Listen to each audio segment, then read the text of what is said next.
we're back again for Who Needs a Superhero, Chapter 6, Wonder Woman, The Power of Truth. We are doing part 4 here, The Shape of Truth.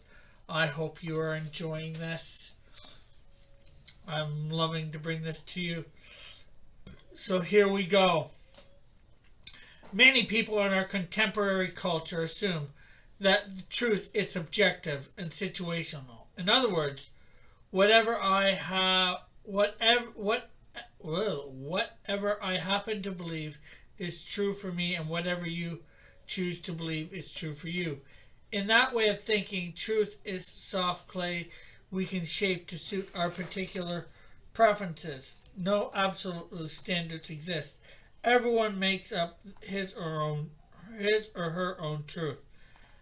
This view of reality is impossible to defend. Mimicking something I've seen on television, a young friend of mine leaped from a second-story window using a trash bag as a parachute.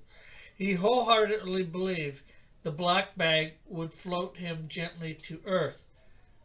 The broken collarbone he suffered a few seconds later contradicted that belief. Gravity turned out to be true, regardless of his opinions on the matter. Certainly, everyone should be free to choose his or her own beliefs and opinions. However, the instant that truth is whatever you make it leads us into a nightmarish swamp where nothing is certain or solid. If every opinion carries equal weight and equal I hate when I can't pronounce words.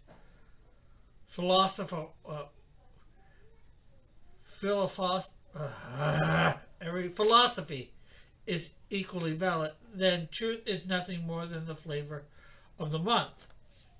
If the only truth is my own beliefs, then I will never find a truth bigger than myself.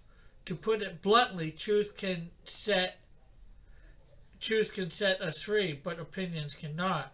On the contrary, false beliefs and self-deception are the very chains from which we must be liberated. In the storyline collected in JLA Golden Perfect, Wonder Woman's lasso of truth is broken in battle. As a result, truth itself breaks down in the world. Instead of objective truth ruling the universe, whatever people believe beckons fact.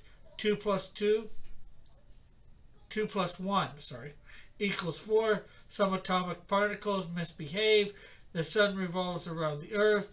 The moon turns to green cheese. The earth becomes flat. Reality literally unravels, and the world is saved in time by the repair of the lasso of truth. The story is a powerful parable about the nature of the world. Truth is not shaped by opinions or consensus. Truth is what is, regardless of whether we believe it. Many people today think that truth is shaped by our beliefs. Just the opposite is the case. Our beliefs must be shaped by the truth, or else we are fooling ourselves. When we accept the truth, we are set free to see life as it really is. When we reject truth, we enslave ourselves to lies and falsehood. Jesus once told a parable about two men who went to the temple to get right with God. One man was a tax collector. The Jewish people hated tax collectors because they made themselves rich by charging exorbitant dues and also collaborated with the Roman rulers. This tax collector was so disgusted by his own sinful life he dared not even raise his eyes towards heaven. Sobbing and pounding his chest, he repeated one broken-hearted prayer over and over. God, be merciful to me, a sinner. The other man was a Pharisee, the one of the super righteous religious professionals of the day. The Pharisee were famous for their extreme of keeping every tiny detail of religious law and ritual. The Pharisee stood tall and proud before God. In his prayer, he congratulated himself on his habits of fasting and tithing. God, I thank you that I am not like the other people, thieves, rogues, adulterers, or even like this tax collector. See Luke chapter 18, verses 9 through 14. Who do you suppose left the temple right in the sight of God?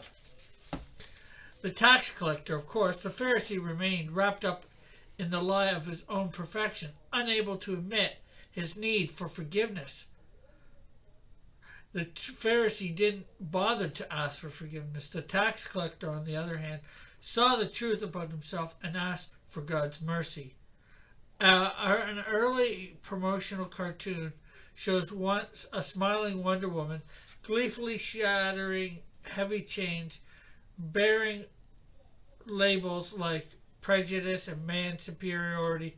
The cartoon explained Wonder Woman's purpose in the world, but it could just have easily describe the ministry of Jesus, who said, "So if the Son sets you free, you will be free indeed." John chapter 8, verse 36.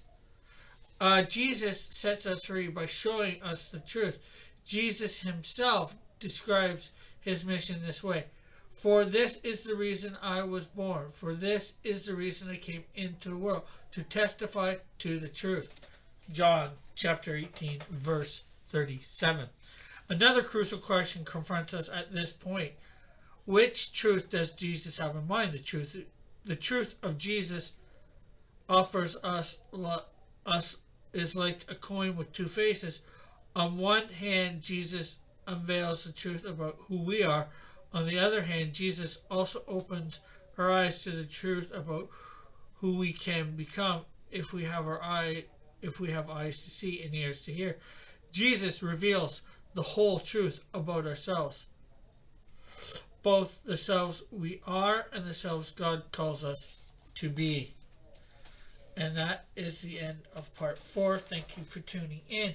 Remember to like, subscribe, hit the notification button, and of course share and comment. We want to hear your thoughts. And stay tuned for our next part 5, which is Makeover Madness. And that will be available shortly. Bye for now. God bless.